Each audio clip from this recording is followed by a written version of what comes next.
President Gotabaya Rajapaksa has emphasized the imperative need for a new agricultural revolution that is not against nature and pointed out that people should coexist with nature rather than act against it. The president made these remarks addressing a special conference organized by Sri Lanka on the sidelines of the United Nations Climate Change Conference in Glasgow, Scotland, under the theme, Rediscovering Nitrogen, Solutions and Synergies for Climate Change, Health, Biodiversity and Circular Economy. Good evening, Excellencies, ladies and gentlemen. It gives me great pleasure to address you this evening, and I'm very happy to see such an illustrious turnout at this event. As we are all aware, climate change is one of the greatest crises the world currently faces. The leaders of nearly all countries are meeting over the next 2 days to discuss and hopefully commit to actions that will start leading us out of it. In doing so, one of the key issues that Sri Lanka and some other countries will rightfully draw attention to is that of sustainable nitrogen management. In October 2019, 14 nations joined the Colombo Declaration on Sustainable Nitrogen Management. This important declaration encourages nations to develop national roadmaps for sustainable nitrogen management with a view to reducing nitrogen waste in half by 2030. I thank the nations already associated with this declaration and encourages others to do the same. Nitrogen is an abundant element that is essential to the sustenance of all living things. However, reactive nitrogen generated by human activity and released into ecosystems worsen climate change. Overuse of nitrogen, especially in fertilizers, has adverse impact on soil, water, air, and human health. For decades, chronic kidney disease has been a serious issue in Sri Lanka's agricultural heartland. The overuse of chemical fertilizers has contributed significantly to this problem.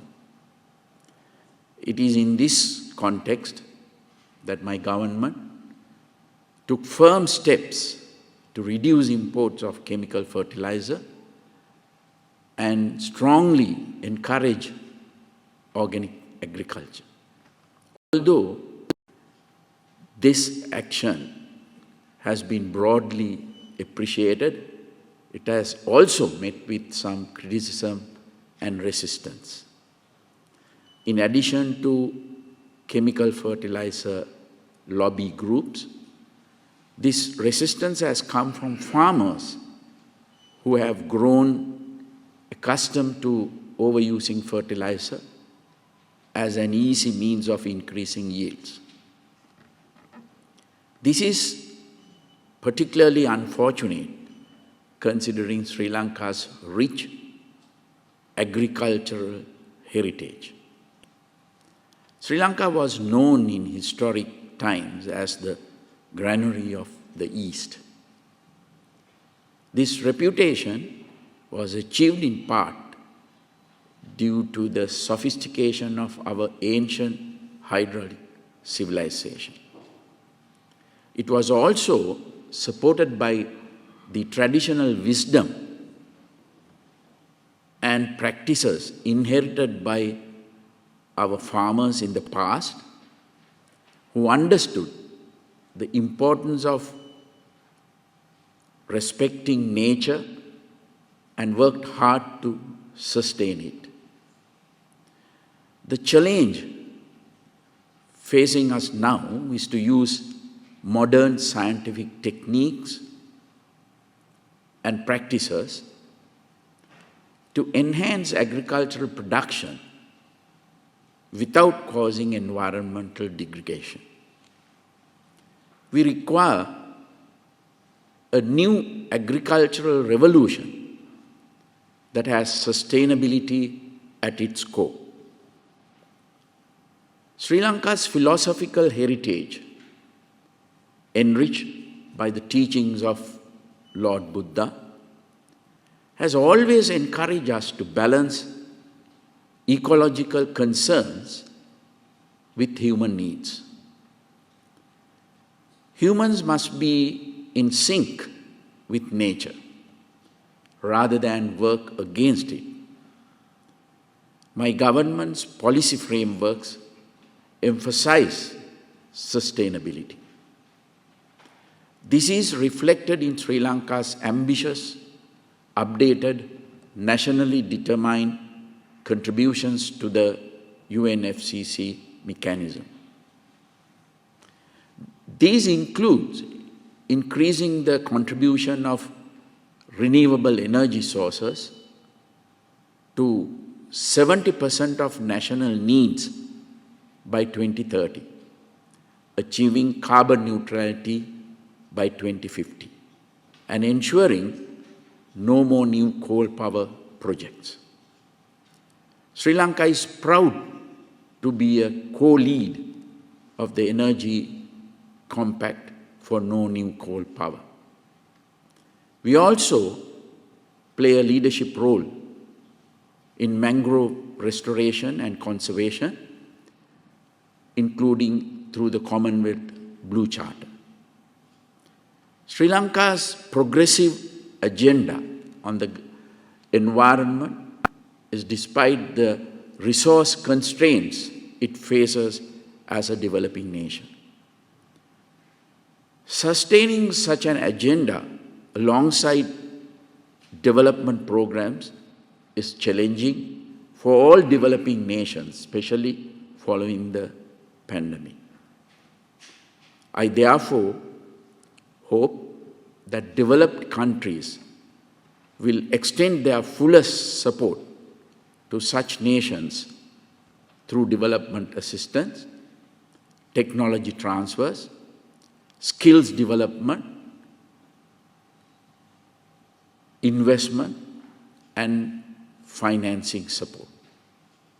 There is also a significant role for businesses in this endeavor, and significant returns to be made in investments into sustainability. Sri Lanka especially welcomes investments into renewable energy as well as organic agriculture, and is prepared to support their success through incentives and appropriate policy interventions. I therefore hope that greater cooperation in this regard will be forthcoming in future. All of us alive today are custodians of this planet on behalf of future generations. We must all work together towards ensuring its health by contributing in whatever way we can.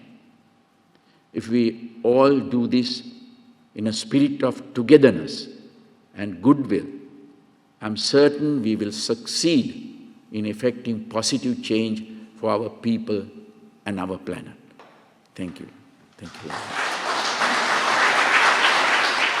While welcoming the foreign representatives to the forum, Environment Minister Mahinda Amarawira said that Sri Lanka has become the first country in the world to take the decision to convert conventional agricultural lands, 100% organic. The minister said this move aims to create a green socio-economy with sustainable solutions for climate changes. The minister appreciated all scientists for their work on nitrogen and said, centuries after discovering nitrogen, We are rediscovering nitrogen. I recall the Scottish Enlightenment, where the chief values were improvement, virtue, and practical benefit for the individual and society. Here is Scotland. Daniel Rutherford discovered nitrogen. James Hutton established world's first nitrogen manufacturing plant. Let me appreciate all scientists, late and alive, for their work on nitrogen. Centuries after discovering nitrogen, we are rediscovering nitrogen again. For more latest news, subscribe to FTTV.